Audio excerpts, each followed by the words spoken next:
Hallelujah. प्रभु यीशु मसीह का धन्यवाद हो।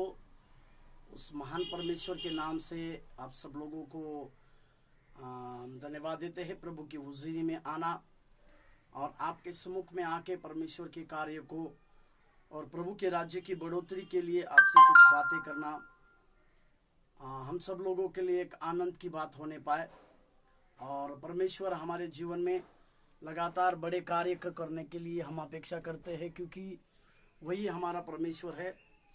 उसी ने हमें सृजा है, उसी ने हमें बनाया है और हम उसके हाथों की जैसे वचन बतलाती है, हम उसके हाथ के बनाए हुए हैं। और उस आश्चर्य कर्मों को जो प्रभु यीशु मसीह करते और सिखाते आए हैं, उसको करने के लिए परमेश्वर ने हमें बनाया है। इस बात को हम समझे और इस बात को जाने। आइए हम इस समय के लिए कुछ देर अपने आंखों को बंद करते हुए परमेश्वर के सम्मुख में आए। परमेश्वर की दया और परमेश्वर के उस अनुग्रह को फिर से स्मरण करें, क्योंकि हमारा परमेश्वर जीवित परमेश्वर है और जीवितों की भूमि में प्रभु ने हमें रखा है इसी के लिए कि उसके कार्यों के द्वारा या उसके कामों के द्वारा प्रभु हमारे जीवन में लगातार नई आशीष और नए कार्य को करने पाए। आइए हम अपने आंखों को बंद करें, परमेश्वर के सम्मुख में चले जाए। Thank you Lord, hallelujah. धन्यवाद हो प्रभु, धन्यवाद देते हैं परमेश्वर, धन्यवाद देते हैं परमेश्वर, धन्यवाद देते हैं प्रभु। आपकी सारी भलाई के लिए हम धन्यवाद देते हैं परमेश्वर। आप हमारे लिए भलाई करने वाले परमेश्वर, आप हमारे जीवन में कार्य करने वाले परमेश्वर और आप हमारे जीवन के साथ लगातार बर्ताव करने वाले परमेश्वर हैं। धन्यवाद हो प्रभु, धन्यवाद देते हैं परमेश्वर, धन्यवाद देते हैं परमेश्वर, धन्यवाद देते हैं परमेश्वर। Hallelujah, hallelujah, hallelujah, hallelujah, hallelujah. धन्यवाद हो प्रभु, धन्यवाद हो प्रभु, धन्यवाद हो परमेश्वर, धन्यवाद हो प्रभु।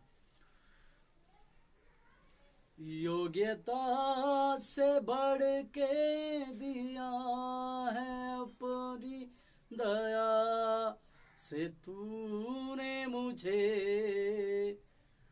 योग्यता से बढ़ के दिया है अपनी दया से तूने मुझे,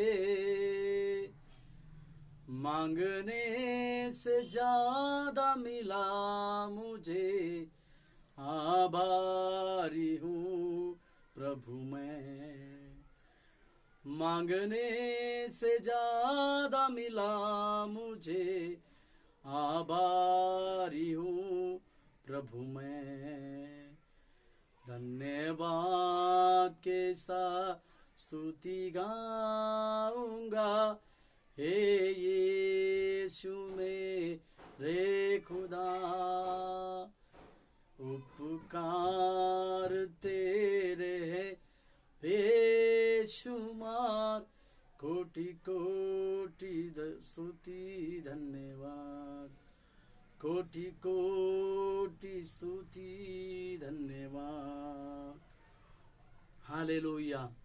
धन्यवाद हो प्रभु जी, धन्यवाद हो परमेश्वर, धन्यवाद देते प्रभु। हमारे लिए भलाई के मार्गों को निकालने वाला प्रभु, हमारे लिए परमेश्वर नए द्वारों को खोलने वाला परमेश्वर आप है। जैसे वचन में लिखा है प्रभु, वो अपने चुने हुओं को कभी लज्जित नहीं करता है, क्योंकि वो उनके जीवनों में बड़े बड़े कार्य को करने वाला परमेश्वर है। प्रभु जी, इसी के चलते हम तेरे सम्मुख में आते हैं, तेरी सिजदा को हम करते हैं राजा, क्योंकि तो हमारे लिए परमेश्वर है। जैसे दाऊद ने कहा प्रभु भजन संहिता 23:6 में, प्रभु जीवन भर भलाई और करुणा निश्चय मेरे संग संग चले रहेगी। प्रभु जी, हमारे जीवन में भलाई और करुणा के साथ साथ हमें लिए चलने वाला सामर्थ्य प्रभु आप है।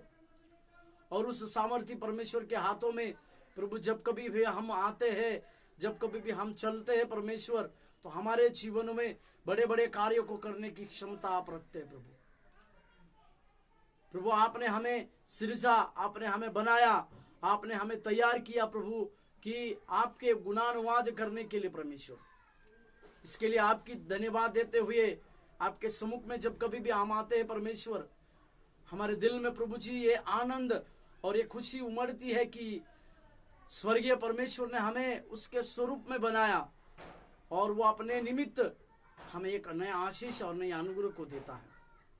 धन्यवाद देते प्रभु, धन्यवाद देते परमेश्वर, धन्यवाद देते प्रभु। आपके सारे कार्यों के लिए हम धन्यवाद करते प्रभु, तेरी महिमा करते हैं राजा, तेरी महिमा करते हैं प्रभु, तुझी को सराहते हैं प्रभु, तुझी को हम ऊंचा उठाते हैं राजा। हमारे जीवनों में लगातार कार्य करने वाला परमेश्वर आप है। आपके आशीष और आपके अनुग्रह मिलने पाए, धन्यवाद, धन्यवाद देते प्रभु, धन्यवाद देते, धन्यवाद हो प्रभु, धन्यवाद देते परमेश्वर। हालेलुया, ओ स्तुति हो परमेश्वर, हालेलुया, हालेलुया। धन्यवाद हो प्रभु, धन्यवाद हो प्रभु, धन्यवाद हो प्रभु, धन्यवाद हो प्रभु, धन्यवाद हो प्रभु। पवित्र तू पवित्र, तू पवित्र यीशु,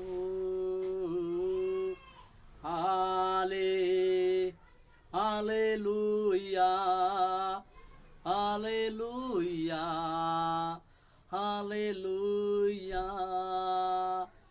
हो तेरी स्तुति और आराधना करता हूँ मैं तुझसे ये प्रार्थना, महिमा से तेरी तू इस जगह को भर, जो भी तू चाहे तू यहाँ पे कर। हालेलुया,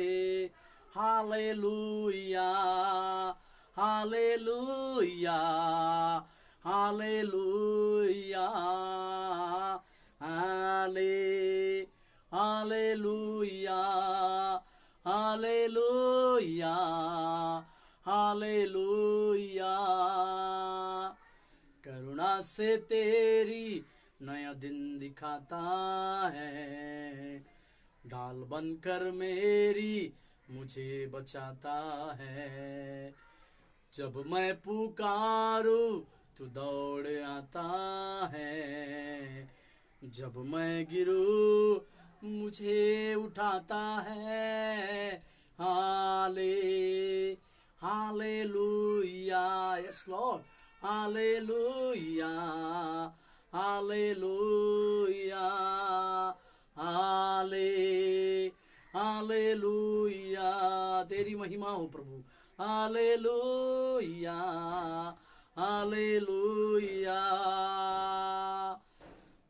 धन्यवाद हो प्रभु, धन्यवाद हो प्रभु।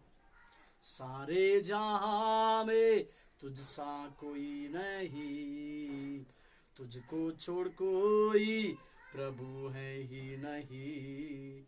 घुटने मैं टेकू बस तेरे सामने, तू है मेरा प्रभु, तू मेरा पिता।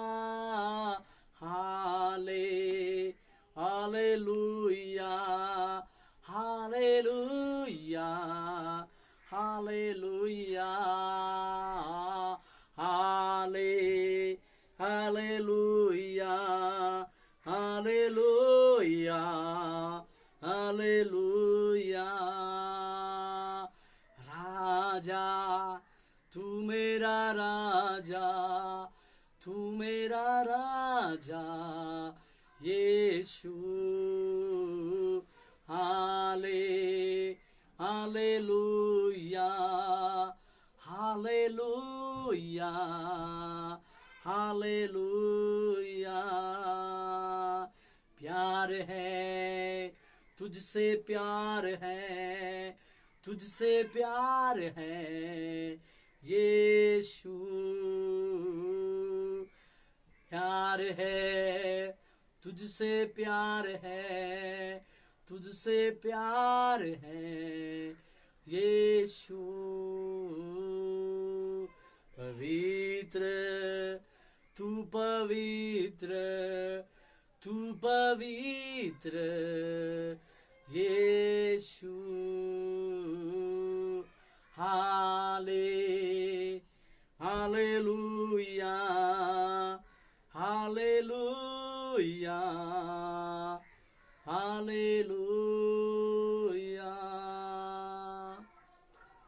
प्रभु जी धन्यवाद देते हैं, तेरी महिमा और प्रशंसा करते हैं। तेरे पवित्र लहू से फिर से एक बार हमें धोने के लिए हम प्रार्थना करते हैं। हमारे जीवन को उस योग्य बना परमेश्वर, उस योग्य बना प्रभु जी, उस बर्तन के रूप में बना परमेश्वर, जो आपके लिए उपयोगी बने प्रभु, आपके राज्य के लिए उपयोगी बने, आपके कामों के लिए उपयोगी बने। इस प्रकार से इस बर्तन को बनाने के लिए हम अपेक्षा करते प्रभु। धन्यवाद देते प्रभु, धन्यवाद हो प्रभु, तेरे नाम की महिमा करते हैं, यीशु मसीह के नाम से मांगते हैं, आमीन आमीन। धन्यवाद हो प्रभु का, यीशु मसीह के नाम से, यीशु मसीह के मधुर नाम से मैं फिर से एक बार, मैं प्रॉफिट सचिन कामले इंडिया से आप सब लोगों को, परमेश्वर के दासों को और परमेश्वर के कार्यों को, पर जो लोग हमको देख रहे हैं उनके लिए धन्यवाद देता हूं। और हमारे इवेंजलिस्ट मुबारक जी, रशीद मुबारक जी के लिए बहुत धन्यवाद देता हूं, क्योंकि उनके द्वारा परमेश्वर ने मुझे एक मौका को इस टीम को बिलीव टीवी के द्वारा चलाने के लिए परमेश्वर ने मुझे एक सहायता किया, मदद किया। इसी के लिए भी मैं हमारे मित्र भाई इवेंजलिस्ट रशीद भाई के लिए धन्यवाद देते हैं। परमेश्वर की आशीष और परमेश्वर का अनुग्रह आप लोगों के जीवन में, आपके जीवन में लगातार बना रहे, इसी प्रकार की अपेक्षा, इसी प्रकार की आशा मैं आप लोगों के लिए करता हूं। एक वचन को मैं आपके लिए पढ़ देता हूं। इस वचन के द्वारा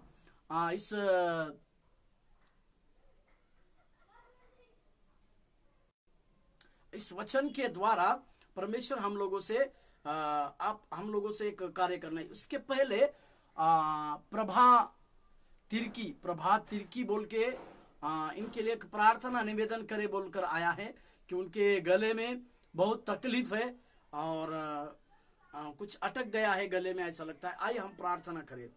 प्रभात तिर्की के लिए हम इस समय प्रार्थना करें। अति महान स्वर्गीय परमेश्वर, बहन प्रभात तिर्की के लिए इस समय हम प्रार्थना करते हैं। यीशु मसीह का सामर्थ और यीशु मसीह के अद्भुत शक्ति के द्वारा प्रभु उनके गले को तो इस समय छूने पाए परमेश्वर। जो रुकावट उनके गले में है प्रभु, जो कुछ गले में तकलीफ है, इस समय यीशु मसीह के पवित्र लहू से, यीशु मसीह के नाम से दूर होने के लिए हम प्रार्थना करते। तेरी आशीष, तेरी अनुग्रह और तेरी सामर्थ इस समय उनके जीवन में कार्य होकर उनके सारी गले की तकलीफें प्रभु यीशु आप दूर करते हैं, इसी के लिए धन्यवाद देते। आपका छेदा हुआ हाथ प्रभु इस समय बहन के उस गले पर आकर प्रभु उनके जीवन की सारी बातें, सारी तकलीफें दूर होने पाए, यीशु मसीह के नाम से मांगते हैं, आमीन आमीन। प्रभु यीशु मसीह का धन्यवाद हो। गिनती का किताब उसका 6 अध्याय और उसमें एक वचन को लिखा हुआ है, जो मैं आप लोगों को, जो हमको देख रहे हैं, हमारे इवेंजलिस्ट भाई रशीद और उनका टीम के लिए प्रभु की ओर से मैं इस वचन को एक भविष्यवाणी के रूप में आपके लिए बोलना चाहूं। मेरे साथ खोलिएगा गिनती का किताब उसका 6वां अध्याय और 25, 26 और 27।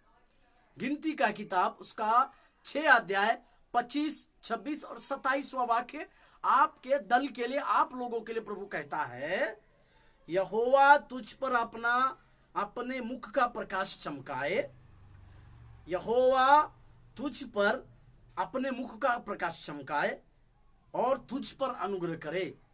ये आप रशीद भाई, आप और आपके दल के लिए प्रभु इस वचन को देता है। सबसे पहले कहता है परमेश्वर आपके मुख के ऊपर उसका प्रकाश चमकाए।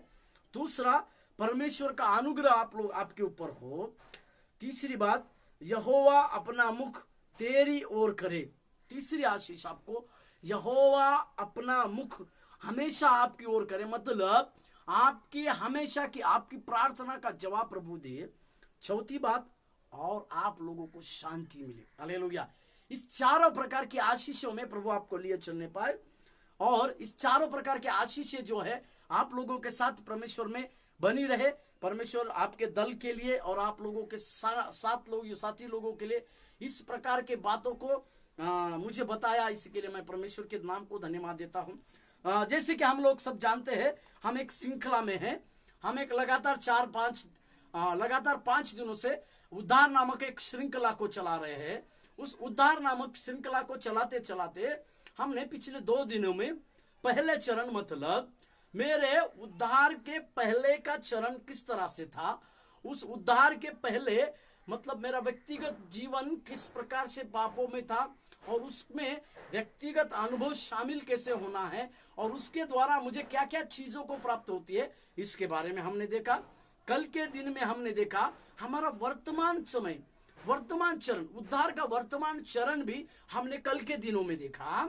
उसमें हमें परमेश्वर क्या क्या आशीषों को देता है या क्या क्या उसमें सम्मिलित है, इसके ऊपर भी हमने कल प्रकाश डाला। आज हम भविष्य के चरण में बात करने वाले हैं। हालेलुया, मेरे साथ सब बने रहिएगा। और उसमें हम आज देखने वाले उद्धार के भविष्य के चरण में, उद्धार का भविष्य का चरण। मैं फिर से आप लोगों को कहूँ, हमारी नागरिकत्व यानी हम उस सियोन के नागरिक है, या सियोन जो है हमारा वो एक स्थान है बोलकर फिलिपियों का पत्री में भी इस प्रकार से लिखा हुआ है कि हमारी नागरिकत्व यानी हमारा रहन हमारा यहाँ का नहीं है, हम स्वर्ग के वारिस है। हालेलुया। इसी के लिए प्रभु यीशु मसीह अपने चेलों को हमेशा ये बातों को सिखाते, स्वर्ग का राज्य की कुंजी को तुम्हें दिया गया है परंतु औरों के लिए नहीं। इसका मतलब जो कोई प्रभु यीशु मसीह के ऊपर विश्वास रखता है, जो कोई प्रभु यीशु मसीह में बढ़ते हैं, जो कोई प्रभु यीशु मसीह के सम्मुख में आते हैं, उन सारे लोगों के जीवन में एक बात होती है। वो बात क्या है कि हम लोग स्वर्ग के वारिस हैं। इस बातों को हमने भूलना नहीं। और इसी के अनुसार आज हम भविष्य के चरण में क्या क्या शामिल होने वाला है, हमारा उद्धार का भविष्य का चरण है, उसमें क्या क्या शामिल होने वाला है, इन सारी बातों को देखेंगे। पर उसके पहले मेरे साथ खोलिएगा रोमियो का किताब, उसका 11वां अध्याय, रोमियो का किताब उसका 13वां अध्याय और 11 और 12 पद। रोमियो का किताब उसका 13वां अध्याय 11 और 12वां वाक्य मैं आपके लिए पढ़ देता हूं। रोमियो का किताब उसका 13वां अध्याय, रोमियो का किताब उसका 13वां अध्याय 11 और 12 मैं आपके लिए पढ़ रहा हूं। रोमियो का किताब उसका 13वां अध्याय 11 वाक्य और 12 वाक्य। 11वां वाक्य, समय को पहचान कर ऐसा ही करो, इसीलिए कि अब तुम्हारे लिए नींद से जाग उठने की घड़ी आ पहुंची है, क्योंकि जिस समय हमने विश्वास किया था उस समय के विचार से अब हमारा उद्धार निकट है। हालेलुया। 12वां वाक्य, रात बहुत बीत गई है और दिन निकलने पर है, इसीलिए हम अंधकार के कामों को त्याग कर ज्योति के हथियार बांध लो। हालेलुया। इसका मतलब 11वें वाक्य में पौलुस इस बात को लिखता है कि हमें नींद से उठने की आवश्यकता है, नींद से जागने की हमें आवश्यकता है, क्योंकि हम जैसा पहले समझते थे वैसे अभी नहीं, परंतु हमारा उद्धार निकट आ पहुंचा है, हम उस उद्धार के निकट आ पहुंचे। इसीलिए भविष्य के चरण में जब हम शामिल होते, एक उद्धार को प्राप्त करने के बाद भविष्य के चरण में हम शामिल होते, तो हमें एक नींद से उठने की आवश्यकता है। ये किस प्रकार का नींद है? तो एक आत्मिक नींद की बात को यहाँ पर पौलुस करते हैं कि कई प्रकार के कई एक विश्वासी लोग, उनके मन में इस प्रकार की भावना होती है, मैंने यीशु मसीह के नाम से उद्धार को पाया, यीशु मसीह में बपतिस्मा लिया है, यीशु मसीह के ऊपर मैं विश्वास करता हूं, उसका प्रभु भोज को लेता हूं, परंतु उनका कलीसियाओं के साथ संबंध नहीं है, उनका व्यक्तिगत परमेश्वर के साथ प्रार्थना करने का संबंध नहीं, या उनका व्यक्तिगत इस वचनों के ऊपर चलने का संबंध नहीं है। और वे लोग इस प्रकार समझते हैं कि हम वो स्वर्ग के वारिस बनेंगे।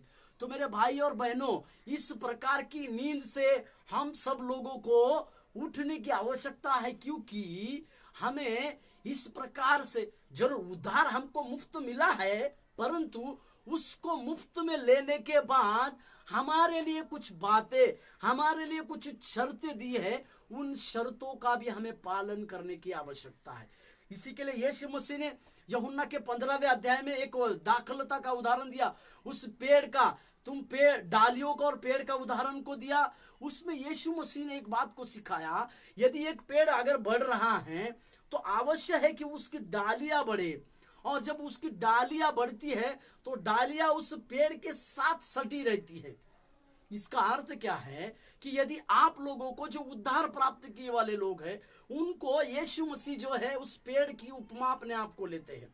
यदि उद्धार प्राप्त किया हुआ हर एक व्यक्ति, भले वो किसी धर्म का हो, किसी जाति का हो, इसके ऊपर बात नहीं करेंगे, जो व्यक्ति प्रभु यीशु मसीह के नाम पर उद्धार को स्वीकार करता है, उनके जीवन में एक बात अवश्य होना है, वो उस डाली के जैसा डाली के बीच में रहना है और उस डाली के साथ, मतलब उस पेड़ के उस डाली के साथ रह के बढ़ने की, धीरे धीरे बढ़ने की आवश्यकता है। हालेलुया।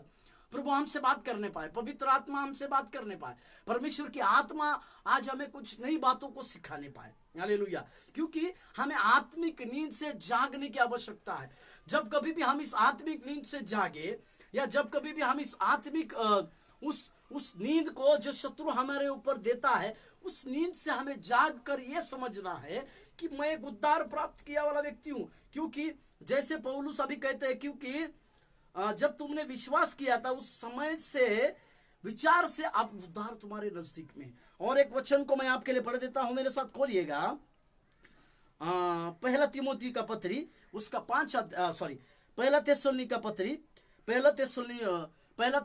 पत्री उसका 5 अध्याय 8 और 9। पहला थिस्सलुनी का पत्री उसका 5 अध्याय 8 और 9। पहला थिस्सलुनी का पत्री उसका 5वां अध्याय 8 और 9। उसमें इस तरह से कहते हैं, पर हम जो दिन के हैं विश्वास और प्रेम की छीलम पहनकर और उद्धार की आशा का टोप पहनकर सावधान रहे। 9वां वाक्य, क्योंकि परमेश्वर ने हमें क्रोध के लिए नहीं परंतु इसीलिए ठहराया है कि हम अपने प्रभु यीशु मसीह के द्वारा उद्धार प्राप्त करें। हमें इसके लिए ठहराया गया है कि हम प्रभु यीशु मसीह के द्वारा उद्धार को प्राप्त करें।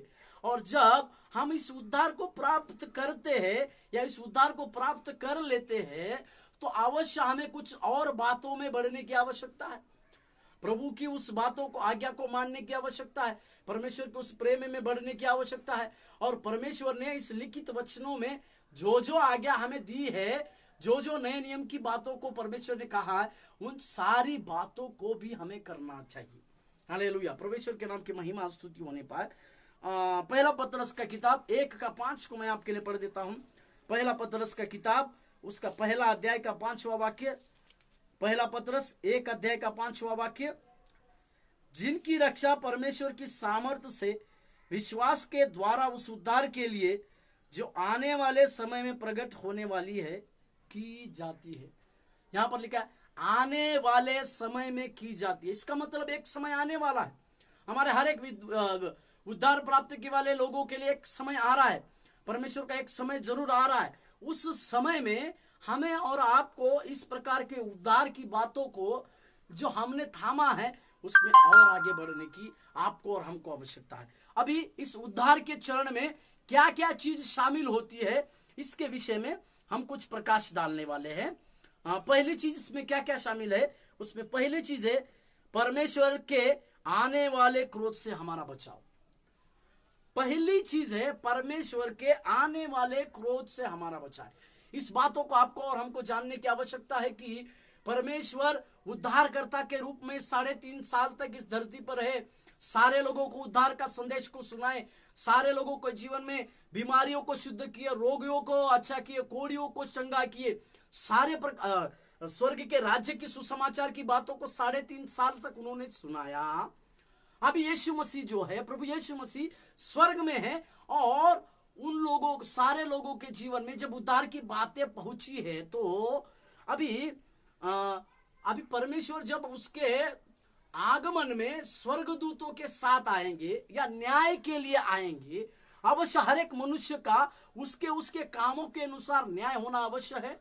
और परंतु जो लोग उद्धार प्राप्त करते हैं या जिन्होंने यीशु मसीह के नाम से उद्धार को प्राप्त किया, यीशु मसीह के नाम से बपतिस्मा लिया और उसके आज्ञाओं को मानते हैं, उन लोगों के जीवन में परमेश्वर की एक बात होती है, वही पौलुस यहाँ पर वही है, परमेश्वर के आने वाले क्रोध से हमारा बचाव। पहली चीज हमारे भविष्य में हमें क्या मिल सकता है, क्या सम्मिलित है इसमें, इस भविष्य के उद्धार में परमेश्वर के क्रोध से हमारा बचाव। इस वाक्य को समझिए, क्रोध मतलब परमेश्वर न्याय के साथ आने वाला है।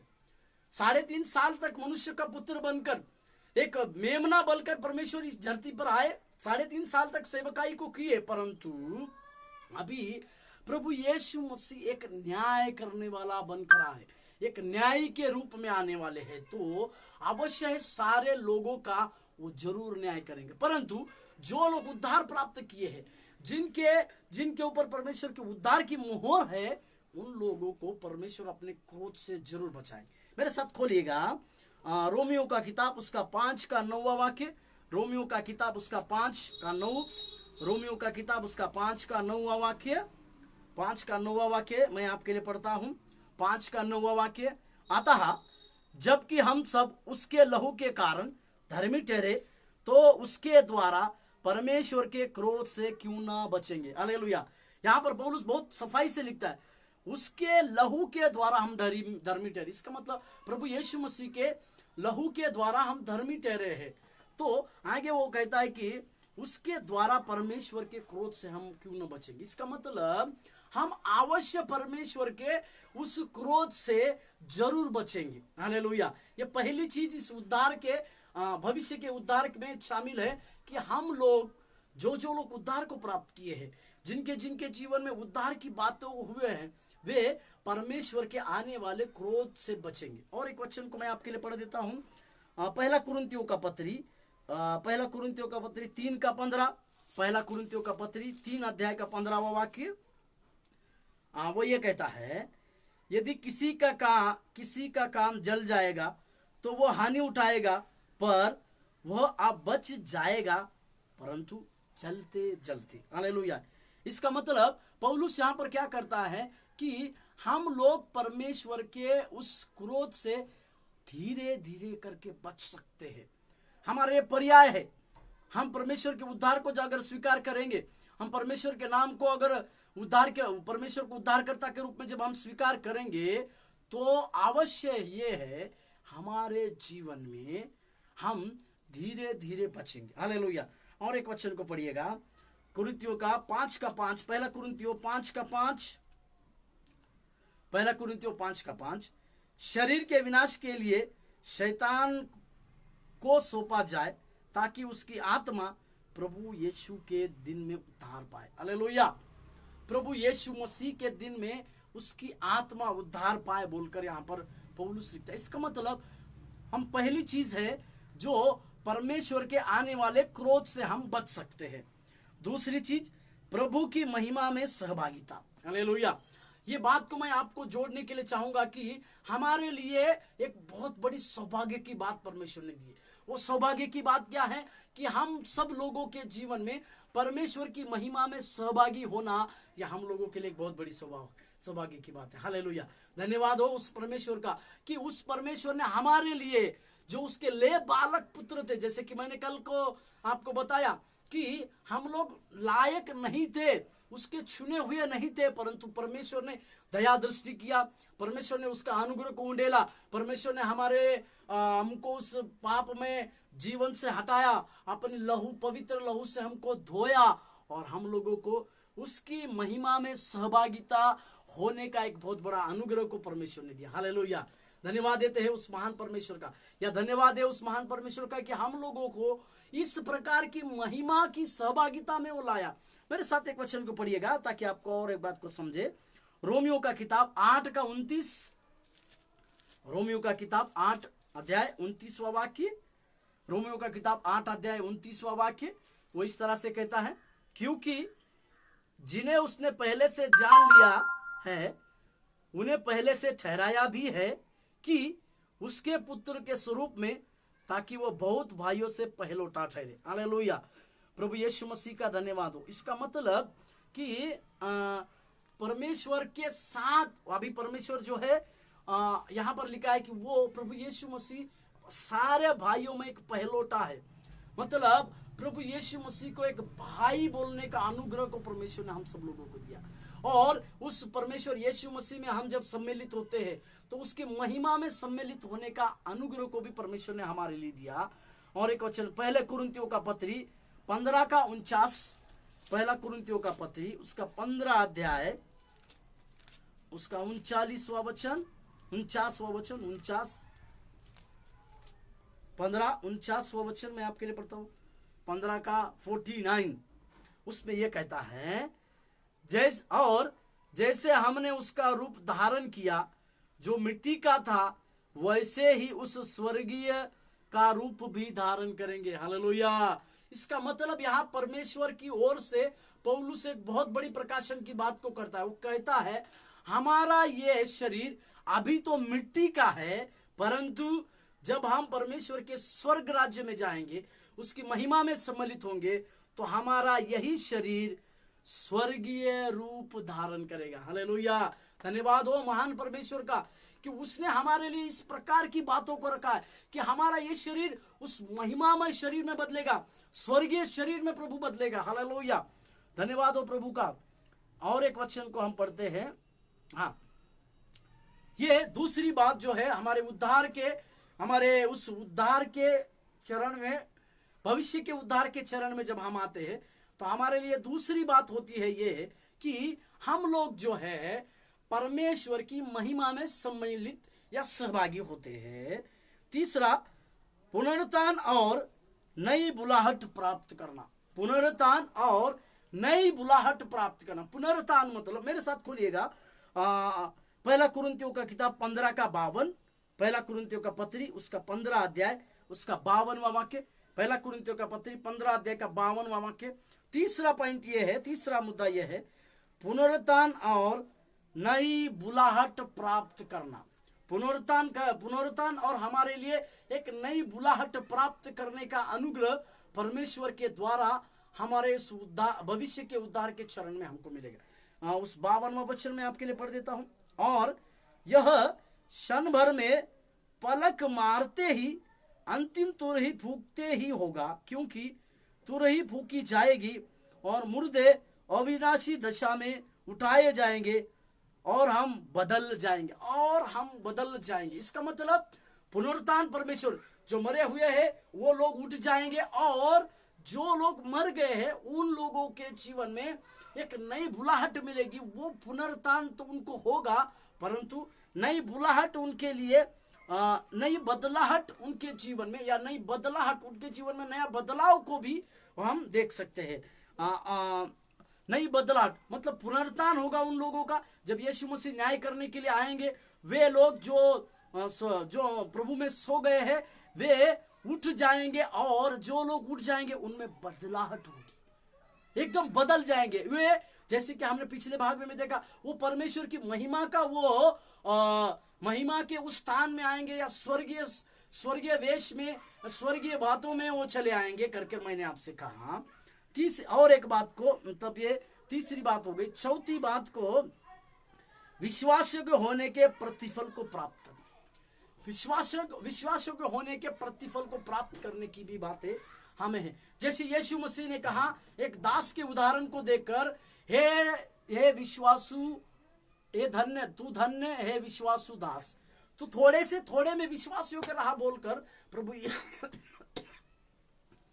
प्रभु यीशु मसीह ने कहा। इसका मतलब यह बात अवश्य है कि हमारे थोड़े से थोड़े में रहने वाला जिस प्रतिफल को प्रभु यीशु मसीह कहते, उस प्रतिफल को प्राप्त करने का समय हमारा है। इस वाक्य को मैं फिर से पढ़ूं, विश्वासयोग्य होने के प्रतिफल को प्राप्त करना। विश्वासयोग्य होने का प्रतिफल को आप और हम लोग प्राप्त करने पर है। विश्वासयोग्य होने का प्रतिफल को आप और हम लोग उस समय प्राप्त करेंगे। मेरे साथ खोलिएगा प्रकाशित वाक्य 2 का 7।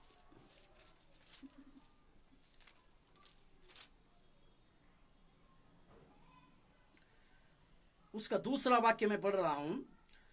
जिसके कान वो यह सुन ले कि आत्मा कलीसियों से क्या कहना चाहती। वाक्य समझिए, जो जय पाए, आमीन, मैं उसे जीवन के पेड़ में से जो परमेश्वर, यहां पर क्या लिखा हुआ है, जो जय पाए। इसका मतलब जो काम के लिए प्रभु ने जिसको जो काम सौंपा गया, उस काम को विश्वास योग्यता के साथ या थोड़े से थोड़े में विश्वास योग्य रहने के बाद अगर हम करते हैं तो परमेश्वर इसके लिए लिखा जो जय पाए। इसका मतलब वो विश्वास योग्य भी निकले, थोड़े से थोड़े में वो विश्वास योग्य निकले, और जब वो थोड़े से थोड़े में विश्वास योग्य निकले, परमेश्वर के द्वारा प्रतिफल वो जरूर पाएगा। इसी के लिए पौलुस ने कहा, जो मेहनत, जो मसीह यीशु में श्रम करते हैं उनका श्रम कभी कम नहीं होगा, उनको प्रतिफल जरूर मिलेगा। हालेलुया। तो ये चौथी बात जो है मैं आपको सिखा रहा हूं कि हमारे प्रतिफल को हम उस समय पा सकते हैं। पांचवी बात, भविष्य का उद्धार ही लक्ष्य है जिसे हर एक विश्वासी मेहनत से प्राप्त करता है। हर एक विश्वासी मेहनत से इस उद्धार को प्राप्त करता है। मतलब हम सब लोगों के लिए एक मेहनत दिया गया है। उस उद्धार या भविष्य का उद्धार ही ये है जो हर एक विश्वासी मेहनत से प्राप्त करता है। उसके लिए मेहनत दिए गए है, उसके लिए दौड़ दिया गया है, और उस दौड़ के साथ वो विश्वास के साथ उसको प्राप्त करना है। मेरे साथ खोलिएगा पहला कुरिन्थियों का पत्री, उसका 9वां अध्याय 24 से 27। पहला कुरिन्थियों का पत्री उसका 9वां अध्याय 24 से 27। 9वां अध्याय 24 से 27 मैं पढ़ देता हूं। क्या तुम नहीं जानते कि दौड़ में तो दौड़ते सभी ही है, परंतु इनाम एक ही ले जाता है। तुम वैसे ही दौड़ो कि जीतो। 25, हर एक पहलवान सब प्रकार का संयम करता है। वे तो एक मुरझाने वाले मुकुट को पाने के लिए यह सब करते हैं, परंतु हम तो उस मुकुट को पाने के लिए करते हैं जो मुरझाने का नहीं। 26, इसीलिए मैं तो इसी रीति से दौड़ता हूं, परंतु लक्ष्यहीन नहीं।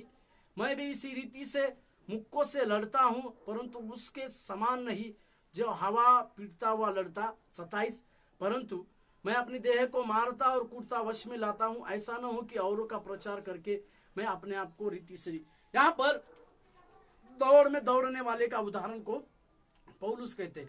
मतलब जो लोग दौड़ में दौड़ते हैं उनके लिए एक लक्ष्य दिया गया है, उनके लिए एक पारितो, उनके लिए एक इनाम है। वो मुरझा, इसी के लिए लिखा हुआ है, पौलुस कहते हैं वे तो एक मुरझाने वाले उस मुकुट के लिए दौड़ते हैं, परंतु हम एक स्वर्गीय परमेश्वर जो हमारे कामों को देखकर, वो स्वर्गीय महान प्रभु जो हमारे कार्यों को देखकर, वो स्वर्गीय पिता प्रभु यीशु मसीह उस स्वर्ग में हमारे कार्यों का प्रतिफल देने के समय में हम लोगों को, जो लोग हम मेहनत किए हैं, जिस चीज के लिए हम मेहनत किए, उन सारी मेहनतों का प्रतिफल के लिए प्रभु यीशु मसीह हमें एक मुकुट उस रूप में देगा। इसी को कहते हैं हमारी मेहनत का फल प्राप्त करना भी इसे कहते हैं। मेरे साथ और एक वचन को पढ़िएगा।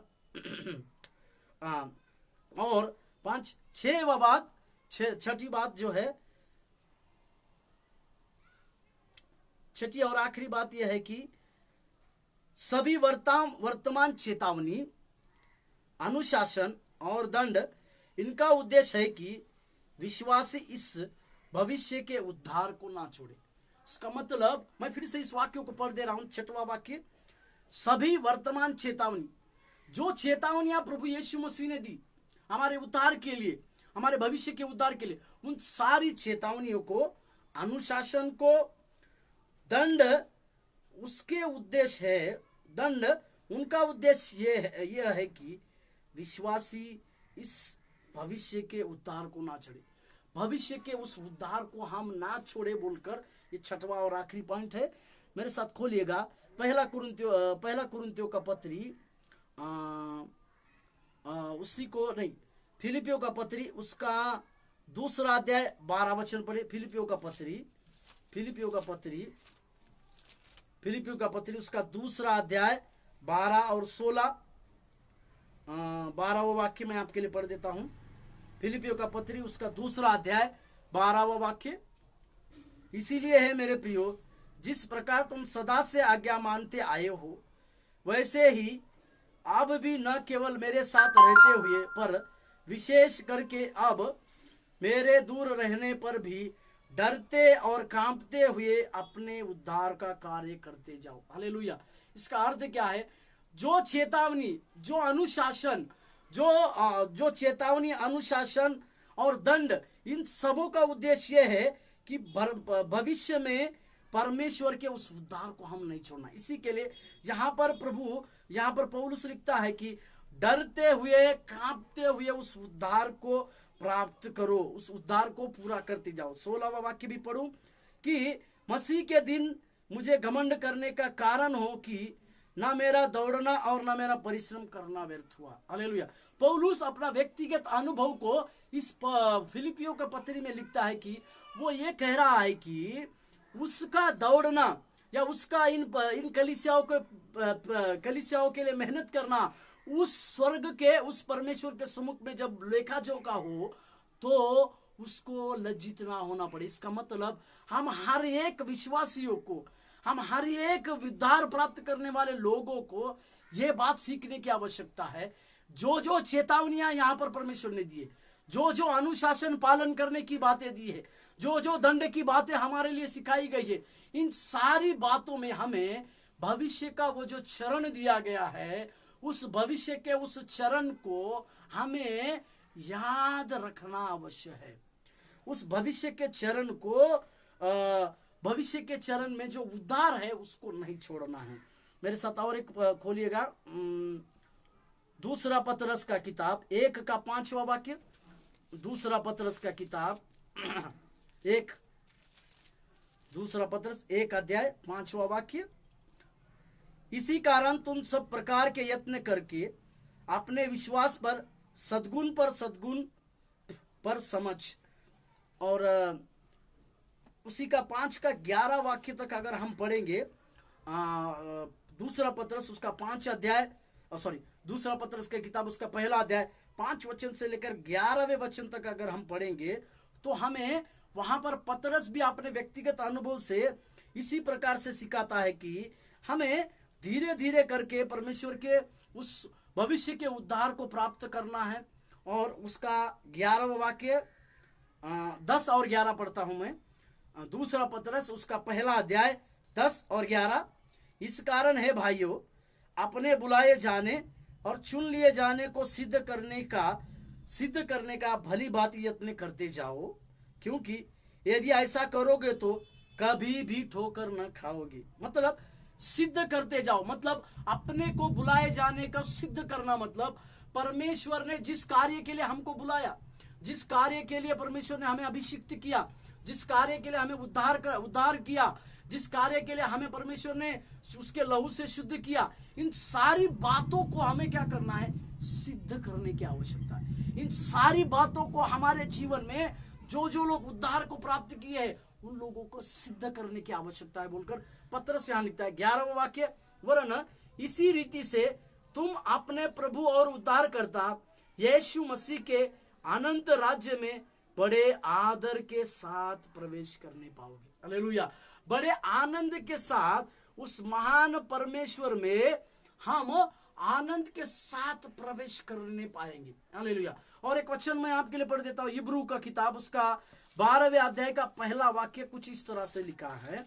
इब्रानियों की किताब उसका 12वां अध्याय का पहला वाक्य, इस कारण जबकि गवाहों का ऐसा बड़ा बादल हमको घेरे हुए है, तो आओ हरेक रोकने वाली वस्तु और उलझने वाले पापों को दूर करके वह दौड़ जिसमें हमें दौड़ना है धीरज से दौड़े।